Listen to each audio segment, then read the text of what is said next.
And here we are, the TCGPlayer Finals. How you doing, guys? I'm Frank Lepore. We're here with Caleb Durward, and this is the Max Point Championship Finals of 2013.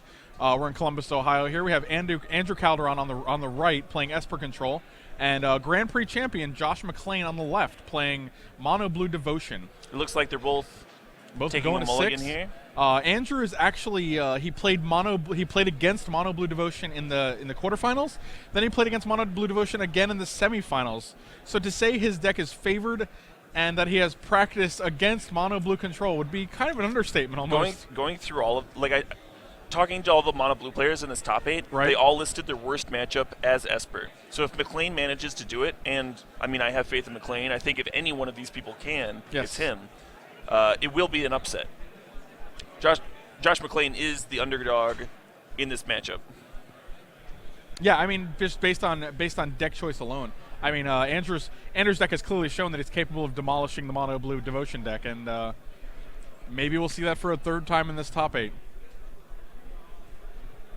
Although last round went to 3 games, right. And I think for a while that third game was could have been either players. Something I wanted to mention to you was that on 2 people have mentioned to me that Dustin threw the game in the last game.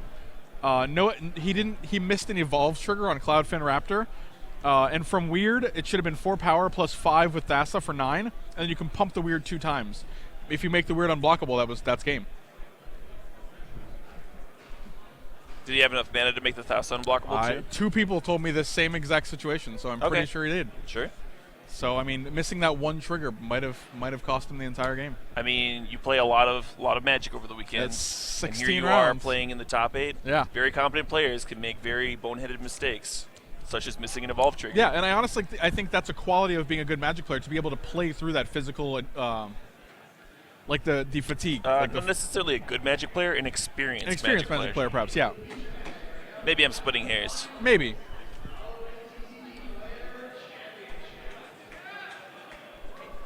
So we're pretty good start from Josh Nightveil McClain. Spectre on turn 3, I imagine. But I mean, we have to remember Andrew Calderon has Supreme Verdict in his deck.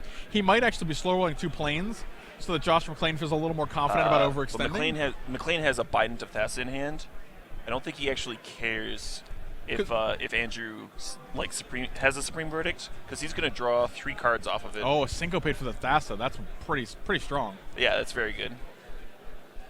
But this means that the Bidens might resolve next turn. Although I don't see a 4th land in Josh's hand, so we kind of need the Devotion of Blue. Yeah, and Thassa being able he to drew the 4th land. Bam. I think he has another Syncopate on the end. No, he didn't. He definitely had the second Syncopate. That was pretty solid. He's actually keeping Josh off all the cards Josh wants. Andrew, no white source yet. Doesn't seem necessary. Oh, I think he just passed without a... No, not yet? I don't think he's passed yet. I think his 4th land is another island, though.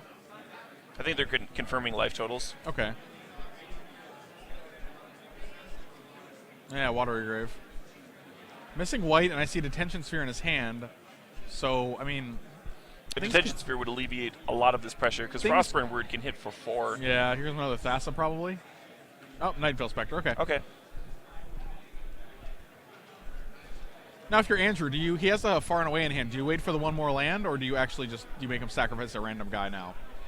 I think if maybe you bounce the Cloudfin and have him sack a guy. If you don't have a white source, you kind of have to try and get the most value out of this Far and Away as possible. Okay. You kind of want to treat it like a mini Supreme Verdict, maybe. Try to get rid of 2 creatures. Treat it like a Jilt. What does Jilt do? 1 in a blue, bounce target creature. If you kick it for 1 in a red, you shock a creature. Oh yeah, all right. Yeah, that's almost identical. Bounce a dude and kill a dude. Maybe kill a dude. Sometimes you got to get jilted. So even though the 2 best cards Josh played have been countered, he still looks very in this game, mostly because Andrew has yet to hit his first white source. Yeah. And it was funny, we were told a story about how Andrew was offered a split, just because, often in finals players will split because of the discrepancy in prizes. But Andrew was just like, no, my matchup's pretty good here. I've beaten 2 mono blue decks on my way here, so... Yeah, that did in fact happen, though. I think they agreed to a weighted split after that. Okay. Simply because Andrew has a good matchup, so they figured that it was It would worth some value. incentivize him a little bit, yeah. Yeah.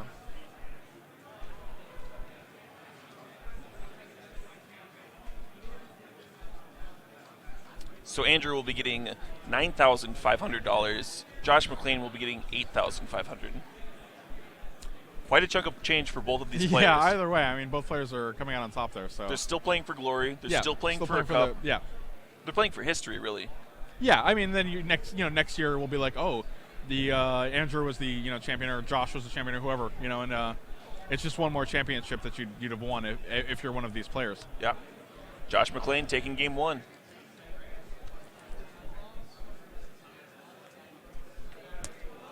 TCGPlayer.com, the largest inventory anywhere. So yeah, if you guys are looking for cards, there's no reason not to go to TCGPlayer.com.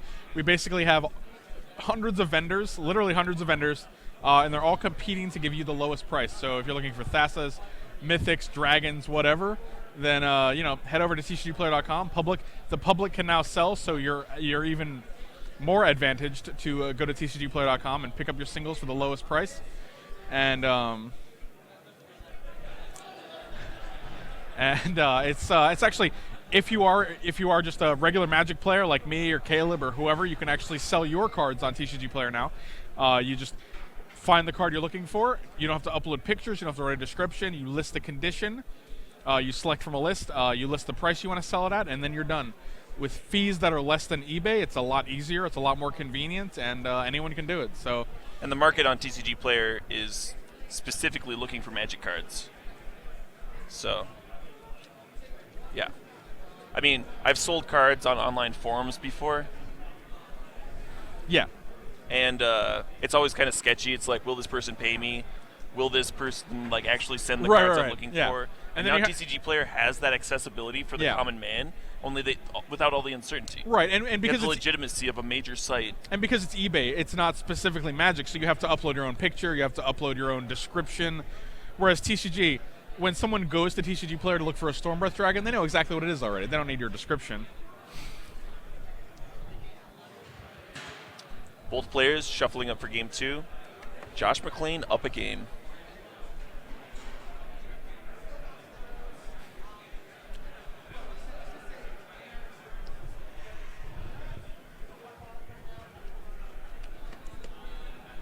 So now that Josh is up a game, do you think he has an edge? I was wondering that too, actually. It feels like if everyone thinks that the Esper is really favored here, but it's down a game, I don't know.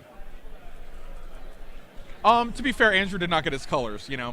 I mean, when you die with part of Magic. With a Detention Sphere or a Sphinx's Revelation or a Supreme Verdict in your hand, I wouldn't count the deck out yet, basically. He also countered the two most important cards in Josh's hand. Yeah, that bought him a lot of time. But he didn't have a lot of time. He wasn't able to recover after that, basically. Sometimes random dudes gets there. Prosper and Weird Man.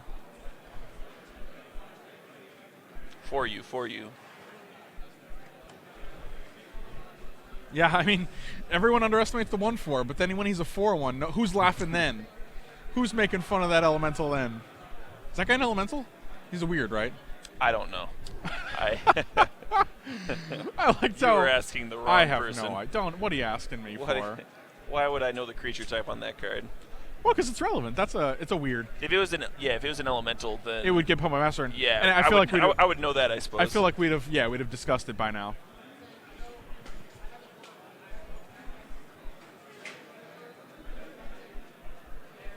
Second Judge's Familiar, and Mutavaults.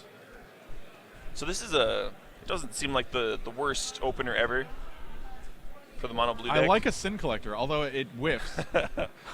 I don't like that Sin Collector at all. Awkward City. Okay, so we have a couple, and actually Andrew's deck has a lot of ways to deal with Biden, from Syncopates to Detention Spheres. But if Josh can get that one hit in, draw a few cards, and then you at least break even, or it becomes a 2-for-1 basically. 3-for-1 with this board state. If he draws 2 cards and then Andrew has to use a Detention Sphere. Oh, we know exactly what Josh has. Josh doesn't have much except for the Biden. Right. So depending on what Andrew has, you know, Serve. get you. Got him. This attack makes a lot of sense if there's a supreme verdict, which there is. Oh, boy. Gives Josh a chance to resolve the Biden, but with no threats in play. And then in an ideal world, you play the Biden and you start drawing cards immediately. That turn. Theoretically, Andrew could just control everything else that comes on the board. Especially when Josh has no devotion. And we saw his hand 2 turns ago. It was a Biden and 2 lands, so... Yeah, just a pile of lands. I think he drew another piece of gas here, Now, though. if he's drawn creatures... So he's deciding whether he wants to play a threat or That's the Bidens. what I was just going to ask you. I'm like, do you play creatures first, or do you just try to resolve the Biden? I'd probably stick the Bidens here. Especially because you have... Josh disagrees. You have a Mutavault as well, I think. So next turn you can attack with Mutavault. The problem... I suppose the problem with resolving Bidens here is that you don't know if it's any good. Right. It could just be a dead card. Has a detention sphere Whereas, or whatnot. theoretically, Night Veil Spectre could just start drawing you cards alone. On his own. On his lonesome. On his Night Veil Andrew Spectre is already lonesome. down to 13 life, just from, like, Judge's Familiar hits and a shock land. I think he shocked himself once. Yes, he did. And then he got hit once with one I familiar, like this attack. then with 2 familiars. He has so much mana up for, like, syncopates and stuff that just getting in damage is pretty sweet. Hero's Downfall, that guy. He takes 2. Yeah, but we... And he has another geez. one. Yeah. So he just, like, he literally top-decked Night Veil Spectre and Night Veil Spectre? That's pretty good. Seems awesome. Oh, another... And now he can go Biden plus hit you draw a card. It's too bad that he actually... He should have Hero's Downfall the Mutavault. Then he could have actually... when he Supreme Verdict, he could have gotten 2 Night Veil Spectres. I mean, I guess that's kind of greedy. That is a little greedy, but letting Night Veil Spectre hit you can be bad times if they're just like, oh, flip a Jace, play my Jace. Yeah, and Andrew has like 5 cards in hand, so he should be fine. I mean, Doomblade. Oh, nice, that's really good. But now Frostburn Weird comes down. And Nykthos. That was the Nykthos that we saw a bunch of turns ago. yeah, I think there's... And there we go again. I kind of want to look at Josh's deck here. I think there's 1 Nykthos in the deck. I'm not talking about Nykthos. Oh, okay. I think I might have seen a Jace Memory Adept. Yep, there it is. Yeah, he might have boarded that bad boy in. Yeah, there's 2 in the sideboard, which are excellent cards the here. The trouble that Andrew's having is just Jace is actually, and Josh, not Jace, is attacking him on a lot of different angles. Right. So he you need needs a lot to of different keep the answers. creatures killed so the Bident doesn't kill him. But now he also has a a Planeswalker to deal with. And he has another threat. Right, so it's like... all these different ways to draw cards. Earlier when I said that I thought that the matchup was close, this is what I was talking about. Bident, Planeswalkers, creatures. Hero's Downfall and Thoughtseize.